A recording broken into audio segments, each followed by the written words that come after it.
আমার আজকের গন্তব্য হচ্ছে ঢাকা জাতীয় জাদুঘর, যেটা বাংলাদেশ জাতীয় জাদুঘর নামে পরিচিত। আমি এর আগের ভিডিওতে আপনাদের দেখানোর চেষ্টা করেছিলাম উত্তরা থেকে আমি কিভাবে এসেছি বাংলাদেশ জাতীয় জাদুঘরে। একই সাথে আমি দেখানোর চেষ্টা করেছিলাম জাদুঘরের বিভিন্ন দৃশ্য।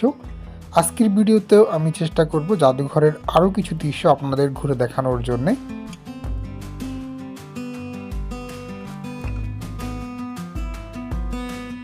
প্রথমেই আমরা জেনে নিব বাংলাদেশ জাতীয় জাদুঘরের সময়সূচি। শনিবার থেকে বুধবার সকাল 10টা থেকে শুরু করে বিকেল 5টা 30 মিনিট পর্যন্ত জাতীয় জাদুঘর খোলা থাকে। শুক্রবারে জাতীয় জাদুঘর খোলা থাকে হচ্ছে বিকেল 3টা থেকে শুরু করে রাত 8টা পর্যন্ত। জাতীয় জাদুঘরের সাপ্তাহিক বন্ধ হচ্ছে বৃহস্পতিবার। আপনারা যদি কখনো জাতীয় জাদুঘরে আসেন সময়সূচিটা মনে রাখার চেষ্টা করবেন। বৃহস্পতিবারে এসে অযথা ঘুরে যাবেন না।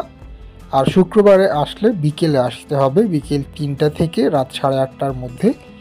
আর মনে রাখবেন যে শুক্রবারে কিন্তু সকালবেলা জাতীয় জাদুঘর বন্ধ থাকে। আমি এই মুহূর্তে চেষ্টা করছি আমাদের জাতীয় জাদুঘরের সামনের দৃশ্যগুলো আপনাদেরকে ঘুরে দেখানোর জন্যে।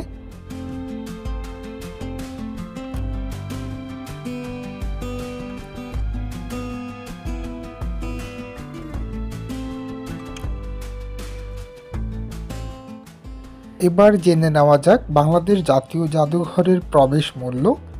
বাংলাদেশ জাতীয় জাদুঘরের প্রবেশ মূল্য হচ্ছে 40 টাকা। যদি আপনি কখনো বাংলাদেশ জাতীয় জাদুঘরে ঘুরতে আসেন মনে রাখবেন সরকারি যে কোনো ছুটির দিন বা বন্ধের দিনে বাংলাদেশ জাতীয় জাদুঘরও কিন্তু বন্ধ থাকে। আপনি যদি বাংলাদেশ জাতীয় জাদুঘরের টিকিট অনলাইনে কাটতে চান তাহলে আপনি বাংলাদেশ জাতীয় জাদুঘরের ওয়েবসাইট থেকে বাংলাদেশ জাতীয় জাদুঘরের টিকিট সংগ্রহ করতে পারেন। একই সাথে হচ্ছে বাংলাদেশ জাতীয় জাদুঘরের সামনেই দুটি টিকিট কাউন্টার ছিল, আপনি চাইলে টিকিট কাউন্টার থেকেও এসে টিকিট কাটতে পারবেন।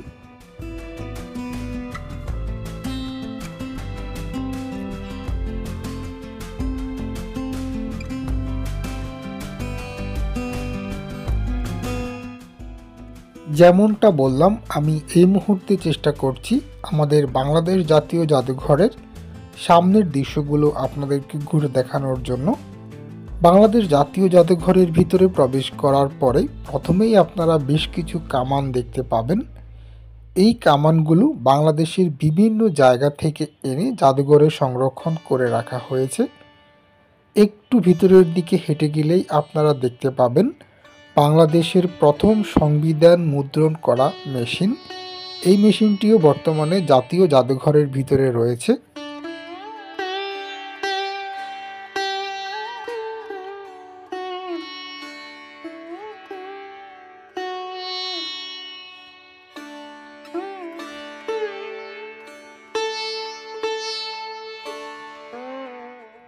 এবার জেনে নেওয়া যাক আপনি কিভাবে আসবেন বাংলাদেশ জাতীয় জাদুঘর ঘোরার জন্যে। ঢাকার যেই কোনো জায়গা থেকে বাংলাদেশ জাতীয় জাদুঘর ঘোরার জন্যে আপনাকে প্রথমে আসতে হবে শাহবাগে। আপনারা হয়তো অনেকেই জানেন শাহবাগেই অবস্থিত হচ্ছে বাংলাদেশ জাতীয় জাদুঘর।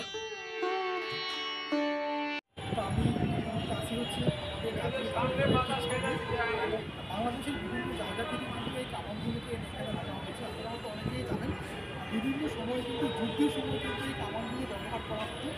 আর সেই কামানগুলিকে কিন্তু এখন আমাদের জাতীয় জাদুঘরে খুব সুন্দর করে এখানে ডিসপ্লে করে রাখা হচ্ছে। আপনারা যদি কখনো জাতীয় জাদুঘরে আসেন একেবারে ঢোকার প্রথমেই কিন্তু ঢোকার সময় কিন্তু আপনারা দুই পাশেই কিন্তু এরকম অনেকগুলো কামান দেখতে পাবেন।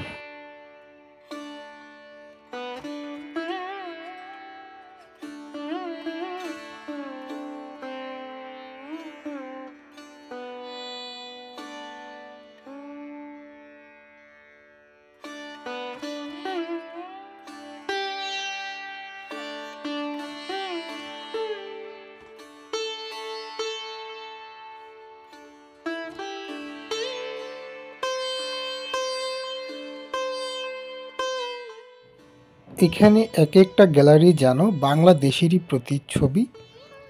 আপনি যখন যেই গ্যালারিতে প্রবেশ করবেন মনে হবে বাংলাদেশের বিভিন্ন দর্শনীয় বা ঐতিহাসিক স্থানগুলো আপনি দেখছেন। আমি এমনই একটি গ্যালারিতে এই মুহূর্তে প্রবেশ করলাম, আর আপনারা হয়তো দেখেই বুঝতে পারছেন এই গ্যালারিটা হচ্ছে মূলত আমাদের সুন্দরবনের প্রতিচ্ছবি।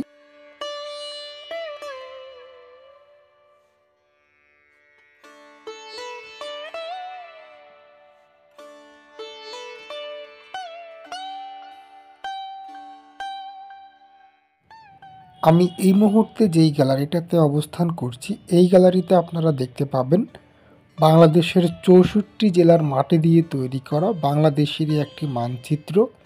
একই সাথে হচ্ছে বিভিন্ন ধরনের মূল্যবান পাথর, যেগুলো বাংলাদেশের বিভিন্ন জায়গায় পাওয়া গিয়েছিল।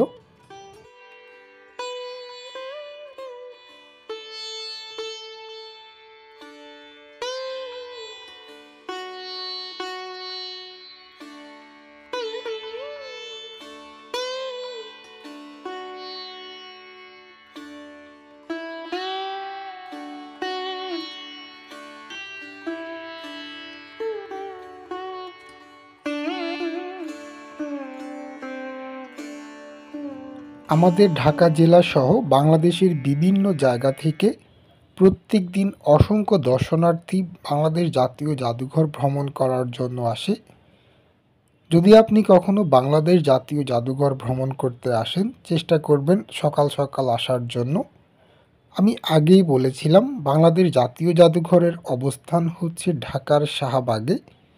বাংলাদেশ জাতীয় জাদুঘর ব্যতীত শাহবাগে ঘোরার জন্য আরও বেশ কয়েকটি দর্শনীয় স্থান রয়েছে, যার মধ্যে অন্যতম হচ্ছে রমনা পার্ক, ঢাকা বিশ্ববিদ্যালয় এর কার্জন হল, সোহরাওয়ার্দী উদ্যান এবং আমাদের জাতীয় কবি কাজী নজরুল ইসলামের সমাধিসৌধ। যদি আপনি প্রথমবারের মতো ঢাকা ভ্রমণ করেন, চেষ্টা করবেন সব কয়টি জায়গায় ঘোরার জন্য, এবং একদিনেই কিন্তু এই সকল জায়গা ঘুরে দেখা সম্ভব। যদি আপনার উদ্দেশ্য থাকে লালবাগ কেল্লা বা আহসান মঞ্জিল ঘুরে দেখার জন্য, আপনি শাহবাগ থেকেই রিক্সা নিয়ে খুব সহজেই চলে যেতে পারেন লালবাগ কেল্লা কিংবা আহসান মঞ্জিলে। সেই ক্ষেত্রে শাহবাগ থেকে লালবাগ কেল্লা যাওয়ার জন্য রিক্সা ভাড়া পড়ে ৫০ থেকে ৬০ টাকা, আর আহসান মঞ্জিল যাওয়ার জন্য রিক্সা ভাড়া পড়ে ৮০ থেকে ১০০ টাকা। এখান থেকে আবার খুব কাছেই হচ্ছে ঢাকা মেডিকেল কলেজ এবং আমাদের জাতীয় শহীদ মিনার। তার মানে বুঝতেই পারছেন এই এরিয়ার মধ্যেই বাংলাদেশের অনেকগুলো দর্শনীয় স্থান বা ঐতিহাসিক স্থান রয়েছে। যদি আপনি সময় নিয়ে আসতে পারেন, সব কয়টি দর্শনীয় স্থান বা ঐতিহাসিক স্থান কিন্তু ঘুরে দেখা সম্ভব।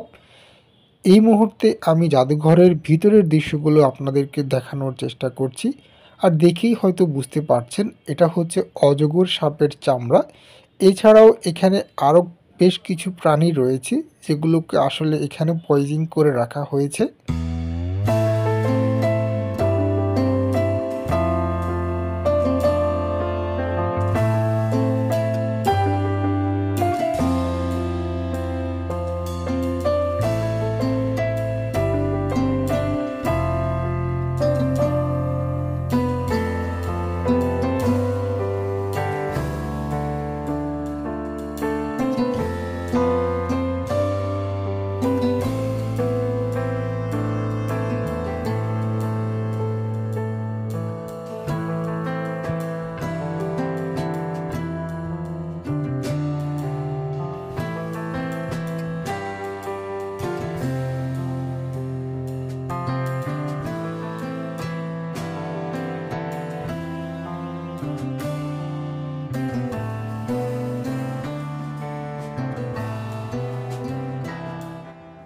একটি দেশের ইতিহাস, ঐতিহ্য এবং সংস্কৃতিকে ধারণ করে হচ্ছে জাতীয় জাদুঘর। বাংলাদেশ সহ পৃথিবীর প্রত্যেকটি দেশেই কিন্তু জাদুঘর রয়েছে। আমাদের জাতীয় জাদুঘরের বেশিরভাগ বিষয়ই আপনি দেখতে পাবেন গ্রাম বাংলা, একই সাথে হচ্ছে বিভিন্ন জীবজন্তু সহ অনেক ধরনের বাদ্যযন্ত্র। আমি চেষ্টা করব জাতীয় জাদুঘরের বিভিন্ন দৃশ্যই আপনাদের ঘুরে দেখানোর জন্য। যেমনটা বলেছিলাম, আমি এই মুহূর্তে যেই গ্যালারিতে অবস্থান করছি, এই গ্যালারিতে আপনারা বিভিন্ন ধরনের প্রাণী দেখতে পাবেন।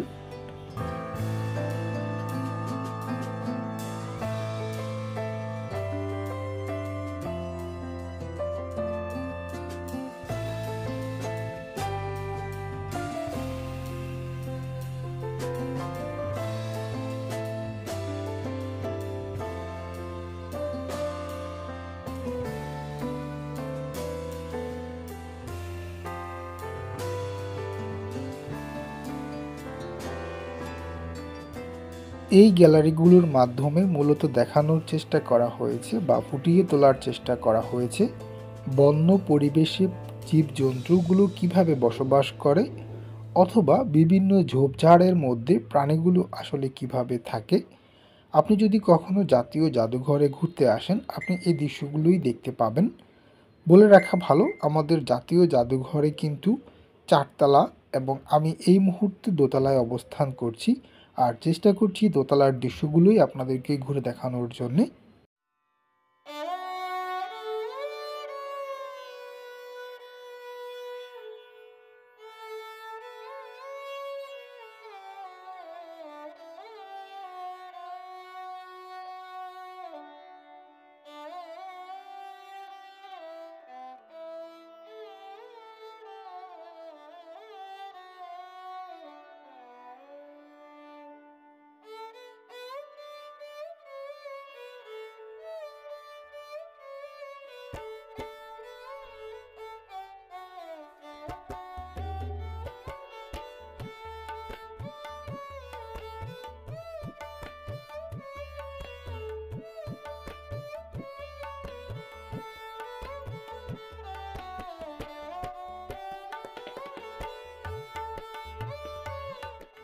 আপনারা এই মুহূর্তে দেখতে পাচ্ছেন ইউনেস্কো কর্তৃক স্বীকৃত বাংলাদেশের শীতল পাটি। একটা সময় ছিল যখন বাংলাদেশে গ্রামগঞ্জে এই পাটিগুলো প্রত্যেকটা ঘরে ঘরেই তৈরি করা হতো। কালের বিবর্তনে যদিও এর সংখ্যা কমে গেছে, তবে এখনও ঐতিহ্যে কোনো অংশেই কিন্তু কম নয় আমাদের শীতল পাটি। বিশেষ করে গরমের সময়ে এই পাটিতে আপনি শীত অনুভব করবেন। আমি এই মুহূর্তে যেই গ্যালারিতে রয়েছি, এটা হচ্ছে মূলত বাংলাদেশের জনজীবন কেমন হয়ে থাকে সেই দৃশ্যগুলোই আপনি এই গ্যালারির মাধ্যমে উপভোগ করতে পারবেন বা উপলব্ধি করতে পারবেন। এছাড়াও এখানে মাটি দিয়ে তৈরি করা অনেক ধরনের তৈজসপত্র ছিল। শুধু যে মাটি দিয়ে তৈরি করা তৈজসপত্র ছিল তা কিন্তু না, হস্তশিল্প সহ আরও অনেক ধরনের তৈজসপত্রই কিন্তু এই গ্যালারিতে ছিল। বিশেষ করে এই মুহূর্তে আপনারা যেই নিদর্শনগুলো দেখতে পাচ্ছেন, এগুলো কিন্তু বাঁশ দিয়ে তৈরি, আবার এই নৌকাগুলো কিন্তু কাঠ দিয়ে তৈরি। এরকম অনেক দর্শনীয় বা ঐতিহাসিক এবং অনেক নিদর্শনই কিন্তু আপনারা দেখতে পাবেন আমাদের জাতীয় জাদুঘরে।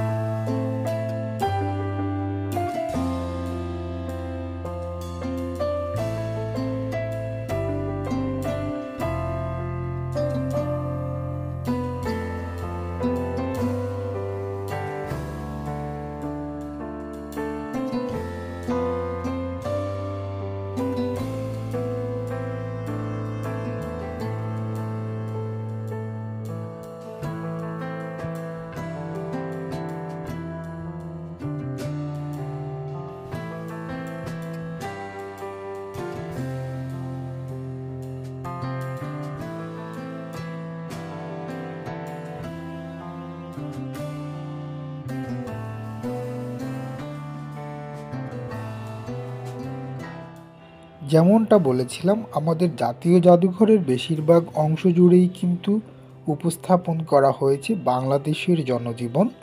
বিশেষ করে গ্রামীণ জনজীবন কেমন হয়ে থাকে তাই আপনারা বিশেষ করে এই গ্যালারিগুলোতেই দেখতে পাবেন। আমরা এই মুহূর্তে দেখতে পাচ্ছি গ্রামীণ হাট বাজারগুলো। আপনারা হয়তো অনেকেই জানেন, বা যারা গ্রামে বসবাস করেন তাদের অনেক ভালো জানার কথা। গ্রামে কিন্তু সাপ্তাহিক হাট বাজার বসে। প্রতি সপ্তাহে 2 দিন কি 3 দিন হাট বাজারগুলো বসে থাকে। তারই নিদর্শন কিন্তু এখানে খুব সুন্দর করে উপস্থাপন করা হয়েছে। একই সাথে হচ্ছে গ্রামের ঘরবাড়ি, কৃষক কিভাবে মাঠে ফসল ফলায়, তার সব কিছুই কিন্তু জাতীয় জাদুঘরে গেলে আপনারা দেখতে পাবেন, বা খুব সুন্দর করেই কিন্তু সেগুলোকে ফুটিয়ে তোলা হয়েছে। বিশেষ করে স্কুল ছাত্রছাত্রীদের কাছে কিন্তু জাতীয় জাদুঘর হতে পারে একটি স্বর্গরাজ্য। অথবা যারা জ্ঞান পিপাসু রয়েছেন বা জ্ঞান আহরণ করতে চান, আপনারাও কিন্তু ভ্রমণ করতে পারেন বাংলাদেশ জাতীয় জাদুঘর। বাংলাদেশ জাতীয় জাদুঘরে কখনো যদি ঘুরতে যান, অবশ্যই সাথে কিন্তু ডায়েরি নিতে ভুলবেন না।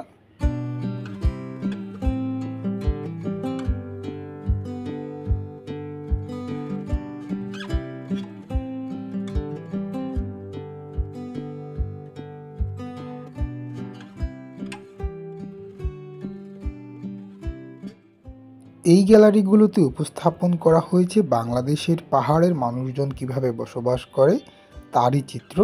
আমরা তো সবাই জানি যে আমাদের দেশে কিন্তু অনেক পাহাড় পর্বত রয়েছে। এই পাহাড়ের মানুষজনের জীবন কীরকম হয়ে থাকে, একই সাথে হচ্ছে তাদের ব্যবহৃত অনেক নিদর্শন কিন্তু এই গ্যালারিগুলোতে তুলে ধরা হয়েছে।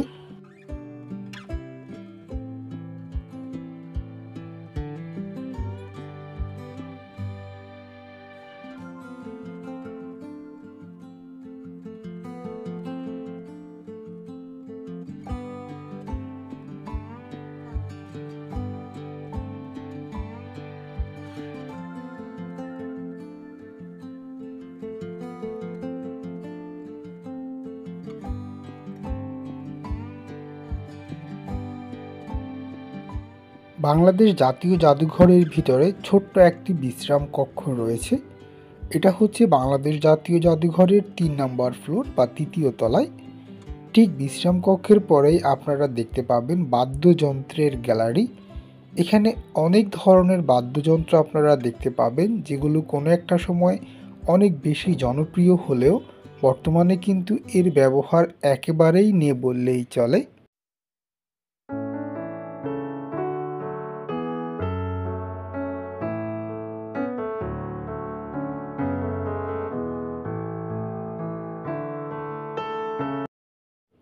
এই গ্যালারিতেই আপনারা দেখতে পাবেন গ্রামোফোন, যেটা আমাদের কাছে কলের গান নামেই অনেক বেশি জনপ্রিয়। এছাড়াও এখানে রয়েছে ঢোল, তবলা, হারমোনিয়াম, সেতারা সহ আরও অনেক ধরনের বাদ্যযন্ত্র।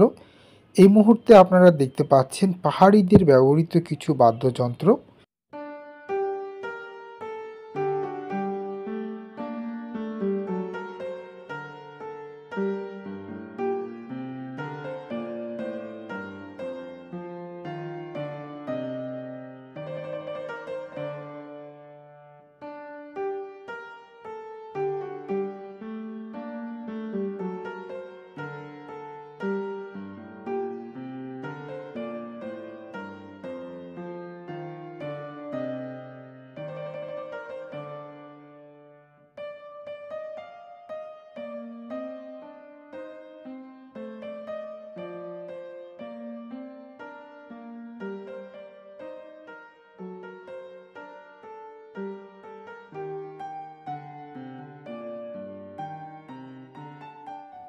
এই মুহূর্তে আমরা যেই গ্যালারিতে প্রবেশ করছি এটা হচ্ছে বস্ত্র ও পোশাক পরিচ্ছদ গ্যালারি। এই গ্যালারিতে মূলত আপনারা দেখতে পাবেন বাংলাদেশের ঐতিহ্যবাহী মুসলিম শাড়ি, যেটা কালের বিবর্তনে আমাদের দেশ থেকে হারিয়ে গিয়েছে। যদি আপনারা কখনো মুসলিম শাড়ি দেখে না থাকেন তাহলে একবার হলেও বাংলাদেশ জাতীয় জাদুঘর আপনার ভ্রমণ করা উচিত। বাংলাদেশ জাতীয় জাদুঘরের ভিতরে ভ্রমণ করলেই আপনারা মুসলিম শাড়ি দেখতে পাবেন। এছাড়াও এই গ্যালারিতে রয়েছে নারী জাগরণের অগ্রদূত বেগম রোকেয়া সাখাওয়াত হোসেনের ব্যবহৃত একটি জামদানি শাড়ি। এছাড়াও এখানে কিছু বিদেশি পোশাকও আপনারা দেখতে পাবেন।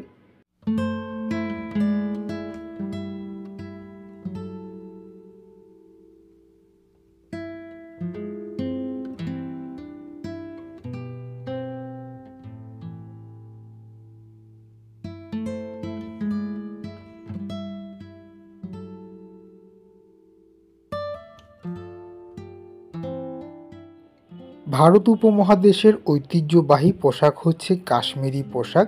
এই মুহূর্তে আপনি যেই পোশাকটি দেখতে পাচ্ছেন এগুলোকে বলা হয় সোগা। এটা ভারতের কাশ্মীরে তৈরি করা এক ধরনের বিশেষ পোশাক, যেটা তৈরি করা হয় পশমি কাপড় দিয়ে। ঠিক তারপরেই যেই কাপড়টি দেখতে পাচ্ছেন এটাকে বলা হয় চাপকান। এই পোশাকগুলো আবার তৈরি করা হয় রেশমি কাপড় দিয়ে। এটি ভারতের মুর্শিদাবাদের একটি জনপ্রিয় পোশাক। এই মুহূর্তে আপনি যেই পোশাকটি দেখতে পাচ্ছেন এই পোশাকটি ব্যবহার করত নবাব বাহাদুর আব্দুল লতিফ।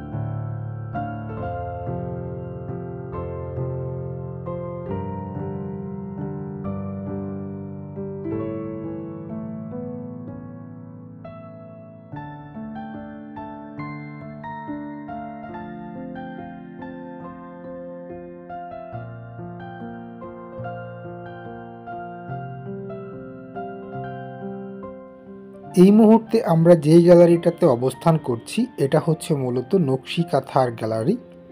এটাও হচ্ছে আমাদের গ্রাম বাংলার একটি জনপ্রিয় শিল্প। আপনারা হয়তো অনেকেই জানেন গ্রামের মানুষজন তাদের অবসর সময়ে বসে তারা নকশি কাঁথা তৈরি করত। পরবর্তী সময়ে এটাকে বাণিজ্যিকরণ করা হয়েছিল। এই মুহূর্তে আমরা দেখতে পাচ্ছি কিছু ঐতিহাসিক খাট, যেগুলো আসলে ওই সময়ের নবাব কিংবা রাজাবাদশারা ব্যবহার করতেন।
আমি এই মুহূর্তে যেই গ্যালারিতে প্রবেশ করছি এই গ্যালারিটা মূলত ভাস্কর্যের জন্য বিখ্যাত, বা এই গ্যালারির মূল বৈশিষ্ট্যই হচ্ছে ভাস্কর্য। এই গ্যালারিতে আপনারা বিভিন্ন ধরনের ভাস্কর্য দেখতে পাবেন, যে ভাস্কর্যগুলোর মাধ্যমে শিল্পীরা তাদের মনের ভাব ফুটিয়ে তুলেছেন।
আমি এই মুহূর্তে যেই গ্যালারিতে প্রবেশ করেছি এই গ্যালারিতে আপনারা দেখতে পাবেন ১৯৫২ সাল থেকে শুরু করে ১৯৭১ সাল পর্যন্ত বিভিন্ন সময়ের যে আন্দোলন এবং সংগ্রামগুলো হয়েছিল। একই সাথে এখানে রয়েছে আমাদের মহান ভাষা আন্দোলন থেকে শুরু করে আমাদের মহান মুক্তিযুদ্ধের সময়কার অনেক স্মৃতি।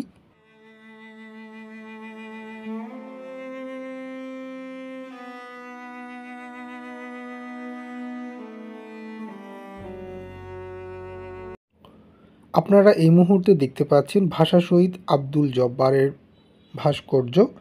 ঠিক তার পরের ভাস্কর্যটি হচ্ছে ভাষা শহীদ রফিকুদ্দীন আহমদ। আপনারা হয়তো অনেকেই জানেন আমাদের কিন্তু যে মাতৃভাষা, সেই মাতৃভাষা বাংলার জন্যও কিন্তু আমাদের রক্ত দিতে হয়েছে এবং জীবন উৎসর্গ করতে হয়েছে। ১৯৫২ সালে ২১শে ফেব্রুয়ারি পাক হানাদার বাহিনী নির্বিচারে কিন্তু ঢাকা বিশ্ববিদ্যালয়ের র্যালিতে হামলা করেছিল, যারা তাদের মাতৃভাষার দাবিতে মিছিল এবং সংগ্রাম করছিলেন।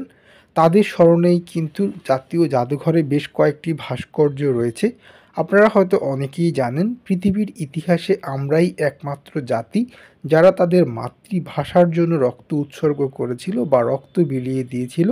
আর আমাদের সেই ভাষা শহীদদেরই কিন্তু এখানে স্মরণ করা হয়েছে, যারা তাদের বুকের রক্ত বিলিয়ে দিতে দ্বিতীয়বার চিন্তা করেননি তাদের মাতৃভাষার জন্য। এখানে আসার পরে তাদেরকে আপনি সম্মান করতে কোনোভাবেই ভুলবেন না। শুধুমাত্র যে আমাদের ভাষা শহীদদের ভাস্কর্য আপনি এখানে দেখতে পাবেন তা কিন্তু না, একই সাথে হচ্ছে আমাদের মুক্তিযুদ্ধের, মহান মুক্তিযুদ্ধের, যেটা 1971 সালে সংগঠিত হয়েছিল, সেই মুক্তিযুদ্ধের 7 জন বীরশ্রেষ্ঠেরও ভাস্কর্য আপনারা দেখতে পাবেন।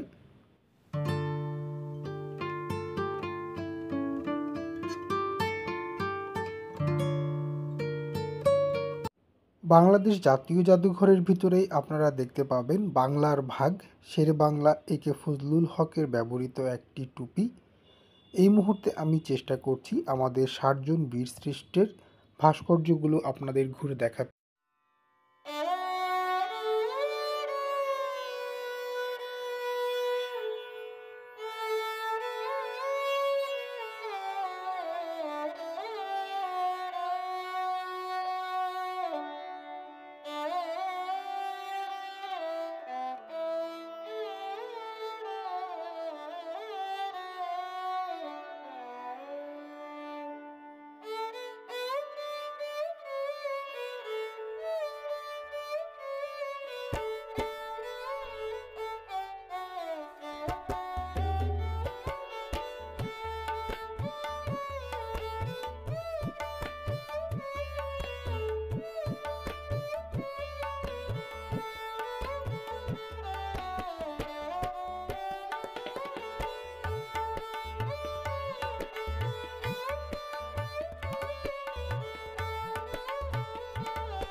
দেখেই হয়তো বুঝতে পারছেন বাংলাদেশ জাতীয় জাদুঘরের ভিতরে আমাদের 7 জন বীরশ্রেষ্ঠের ভাস্কর্য রয়েছে।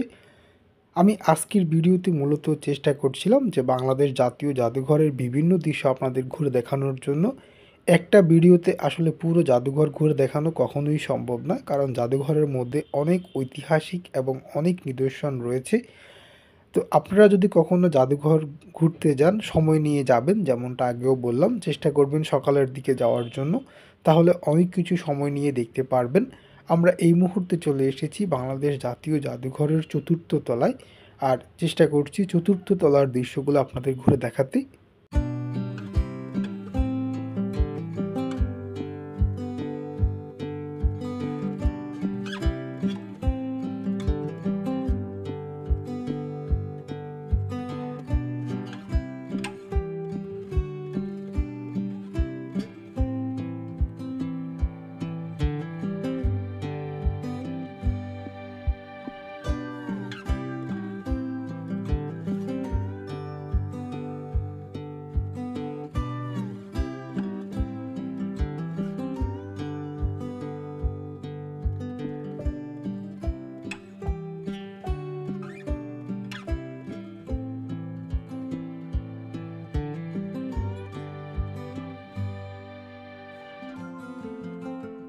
যেমনটা বললাম, আমি এই মুহূর্তে অবস্থান করছি বাংলাদেশ জাতীয় জাদুঘরের 4র্থ তলায়, আর চেষ্টা করছি 4র্থ তলার কিছু দৃশ্য আপনাদের ঘুরে দেখানোর জন্য।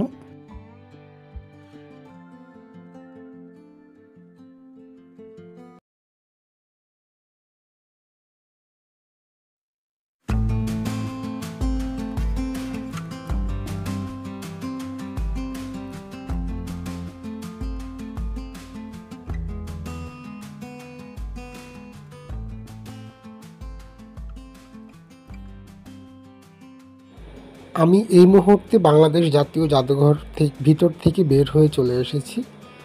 যেমনটা আগেও বললাম, আপনারা চাইলে অনলাইনেও বাংলাদেশ জাতীয় জাদুঘরের টিকিট কাটতে পারেন, অথবা এখানে 2টা টিকিট কাউন্টার রয়েছে জাদুঘরের ঠিক সামনে, এখান থেকেও আপনারা টিকিট সংগ্রহ করতে পারেন।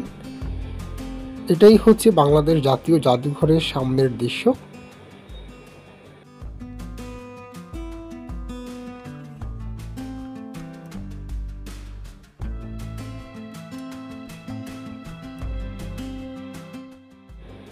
এখানে আশেপাশে খাবার জন্য বেশ কয়েকটি রেস্টুরেন্ট রয়েছে, চাইলে ওইসব রেস্টুরেন্টে গিয়ে আপনারা খাবার খেতে পারেন। এছাড়াও বাংলাদেশ জাতীয় জাদুঘরের সামনেই এখানে বেশ কয়েকটি ফুচকা বা চটপটির দোকান ছিল, এখান থেকেও খেতে পারেন। আবার আমাদের জাতীয় কবি কাজী নজরুল ইসলামের সমাধিসৌধের সামনে এখানে আরও কিছু স্ট্রিট ফুডের দোকান রয়েছে। যদি হাতে সময় থাকে এখান থেকে হাঁটা পথের দূরত্বই হচ্ছে ঢাকা বিশ্ববিদ্যালয়ের টিএসিতে গিয়েও আপনারা চা বা ওখানকার স্ট্রিট ফুডগুলো খেয়ে দেখতে পারেন। যাই হোক, আজকের মতো ভিডিওটা এখানেই শেষ করব। আমি চেষ্টা করেছিলাম আজকের এই ভিডিওর মাধ্যমে বাংলাদেশ জাতীয় জাদুঘরের ভিতরের কিছু দৃশ্য আপনাদের ঘুরে দেখানোর জন্য, একই সাথে হচ্ছে এর আশেপাশের দৃশ্যগুলো ঘুরে দেখানোর জন্য। সবাইকে আবারও অসংখ্য ধন্যবাদ জানিয়ে আজকের মতো ভিডিওটা এখানেই শেষ করছি।